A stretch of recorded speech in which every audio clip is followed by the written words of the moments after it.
Sunday dinner at my parents' apartment was always predictable.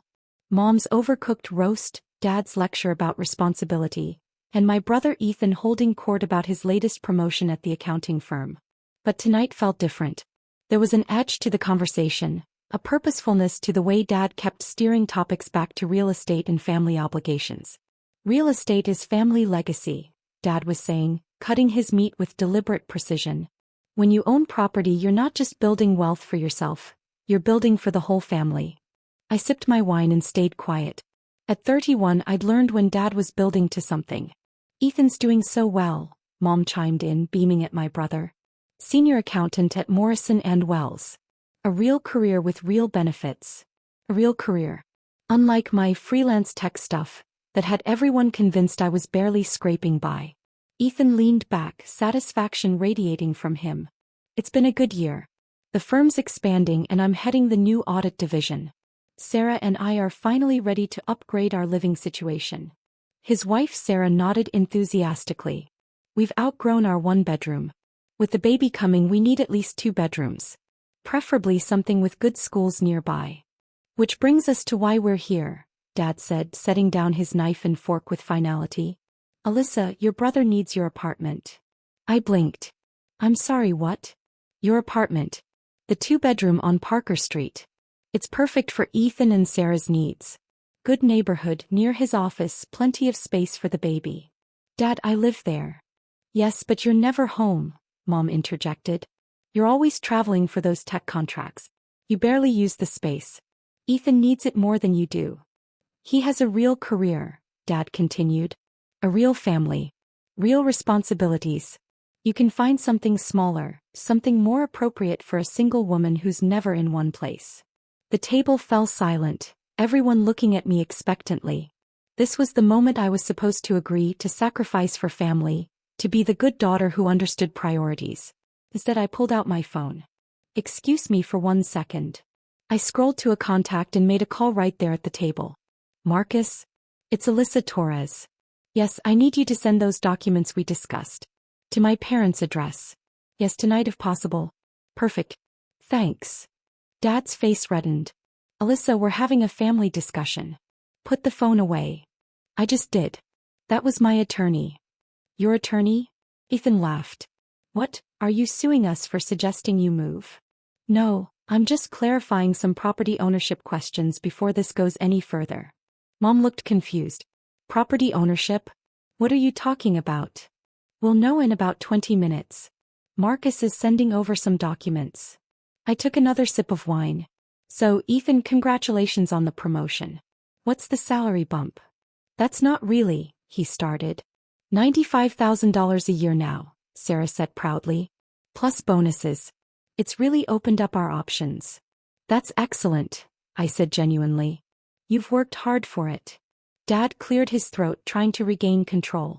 As I was saying, we think the logical solution is for you to give Ethan your apartment. You can find something more suitable. Give him my apartment, I repeated slowly.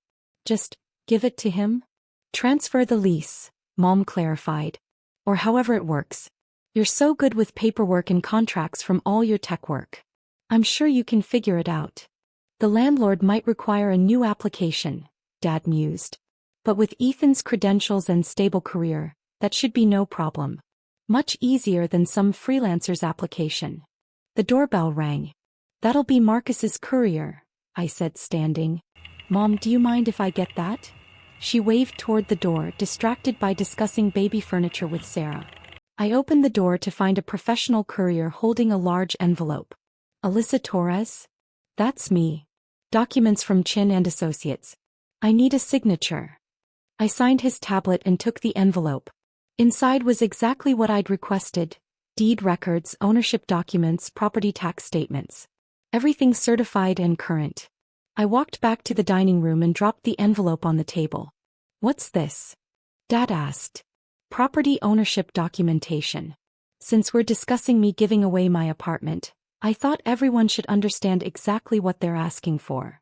I pulled out the first document.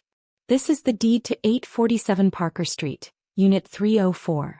My apartment. I set it in front of Dad. As you can see, I don't rent. I own it. Purchased it 4 years ago for $385,000. Current market value is approximately $520,000. The table went quiet. You own your apartment? Mom's voice was small. Yes. Bought it outright when I sold my first app to a tech company for $800,000. I pulled out another document. I also own Unit 501 in the same building, which I rent out for $2,400 a month. Ethan's face had gone pale. You own 2 apartments in that building? 3 actually. I placed another deed on the table. Unit 208. My first investment property. Rent is $2,200 a month. Sarah's mouth had fallen open. You're a landlord? I prefer real estate investor. And not just in that building. I pulled out more documents, laying them out like a poker hand. I own the duplex on Miller Avenue. The 4-unit building on Riverside. The commercial space on Main Street where that coffee shop is. And the townhouse on Oak that I renovated last year. Dad picked up one of the deeds with shaking hands. This says, you own 8 properties? 10 actually. These are just the local ones. I have 2 rental properties in Austin that aren't listed here. I sat back down and picked up my wine glass. So when you say I should give my apartment to Ethan because he has a real career, and I'm just doing freelance tech stuff, you should know that my stuff generates about $15,000 a month in rental income. Plus my consulting fees of $200 an hour. My gross annual income last year was $430,000. The silence was deafening. 400. Mom couldn't finish the sentence. 30,000, I completed. Before taxes. My net worth, including property equity, is approximately $2.8 million. Ethan looked like he'd been punched. That's not possible. You drive a 10-year-old Honda. Because I invest my money instead of spending it on status symbols. That Honda runs perfectly. Why would I take on a car payment when I could buy another property? But you always said you were just doing contract work, Sarah protested. You make it sound so casual, like you're barely getting by. I never said I was barely getting by. You all assumed that because I don't wear designer clothes or brag about my income. I pulled out one more document. Actually, there's something else you should see. I placed the final deed in front of Dad. He looked at it, blinked, looked again. This is the building we're in, he whispered. Yes. I bought this building 18 months ago when the previous owner wanted to retire. 6 units, all occupied with long-term tenants. I looked at my parents, including you. You're my tenants. Mom's hand flew to her mouth. We've been paying rent to you? To Silver Lake Property Management, which is my LLC. I kept it anonymous because I knew if you found out, you'd either refuse to pay or expect special treatment. This is insane, Ethan said, finding his voice. You've been secretly buying property and letting us think you're some struggling freelancer? I never said I was struggling. I just didn't advertise my success. And given that you were all ready to give away my apartment without even asking me, I'd say my instinct to keep quiet was correct. Dad's face had gone from red to white. Why didn't you tell us? Because of this. Because the moment you knew I had money, it would become family money. My assets would become resources you felt entitled to redistribute based on who you thought needed them more. That's not fair, Mom said. We're your family. We just want what's best for everyone. What's best for everyone, or what's best for Ethan? I looked at my brother. You needed a bigger apartment, so Dad decided I should give you mine. Did anyone ask if I was planning to use that space? Did anyone wonder if I had plans for it? You're never there, Ethan muttered. Because I'm working. Building my business. Managing my properties. Just because you don't see me doesn't mean I'm not doing anything. But a real career, Dad started. Ethan has a real career, I interrupted. So do I. His involves working for someone else and collecting a salary. Mine involves building assets and generating passive income. Both are valid.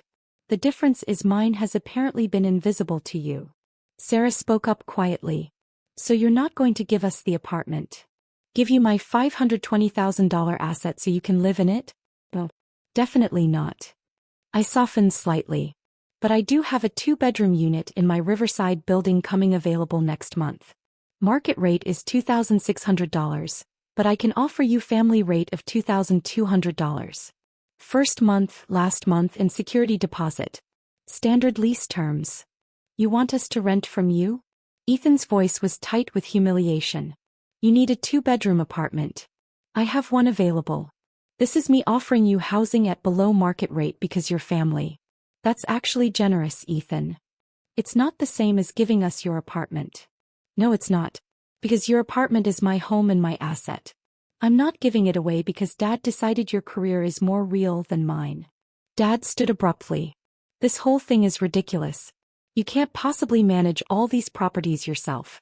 You're going to make mistakes, lose money. I've been doing it successfully for 6 years, Dad.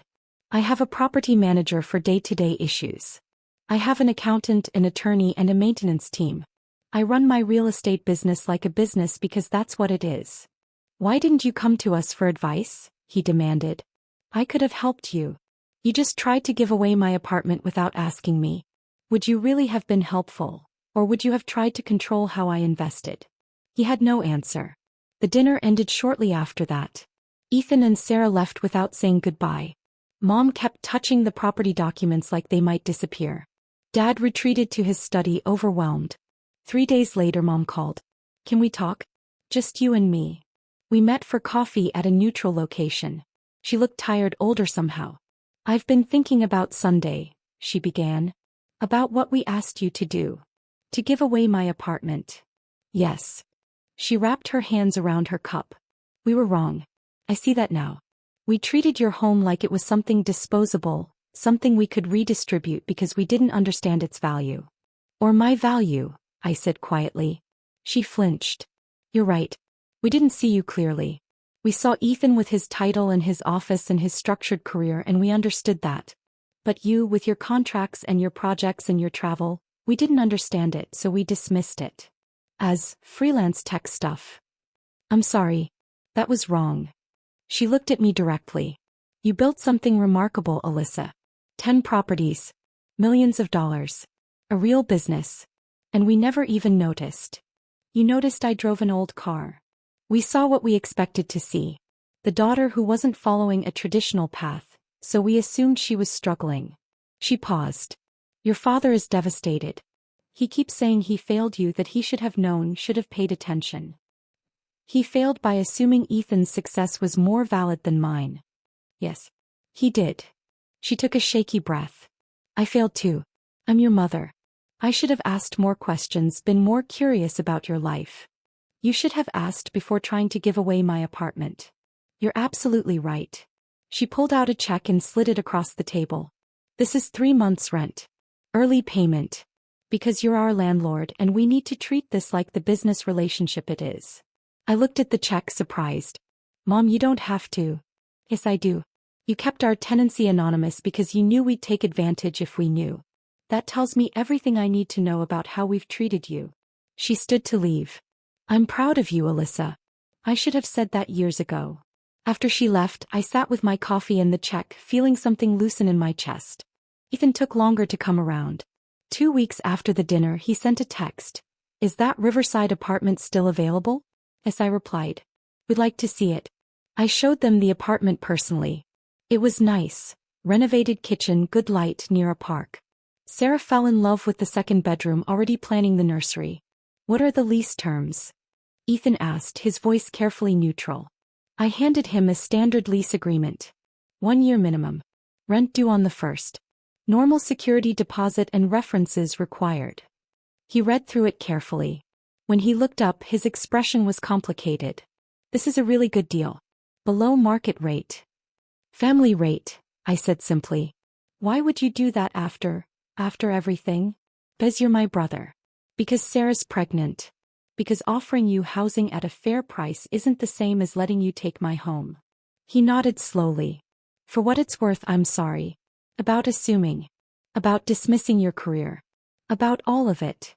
Thank you. Dad was wrong. Your career is just as real as mine. Maybe more real since you built it from nothing. We both work hard, Ethan. Just in different ways. He signed the lease. They moved in 6 weeks later. I never mentioned that I could have charged $400 more per month. That wasn't the point. 6 months later, I sold 2 of my properties and bought a small apartment building in a developing neighborhood. 12 units, huge potential for appreciation. Dad called when he heard. That's a big purchase. Are you sure you know what you're doing? I'm sure, Dad. This is what I do. Oz. Would you want a second opinion? I know some things about real estate from my years managing corporate properties. It was an olive branch, clumsy but sincere. I'd appreciate that, I said. My inspection is next week. Want to come? I'd like that. He showed up with a notepad and asked intelligent questions. Pointed out things I'd missed. Actually listened when I explained my investment strategy. At the end he said, "You've got a good eye for value. This building will do well." Thanks, Dad. I'm sorry I didn't see it before. The empire you were building. It's not an empire. It's just smart investing and hard work. That's exactly what an empire is, he said. Just built quietly. A year after the disaster dinner, we gathered again at my parents' apartment. My building, my tenants. But this time the conversation was different. Ethan talked about his work and I talked about mine. Dad asked questions about my latest acquisition. Mom showed everyone photos of the grandbaby. Sarah thanked me for being flexible when they needed to break the lease early to buy their first house.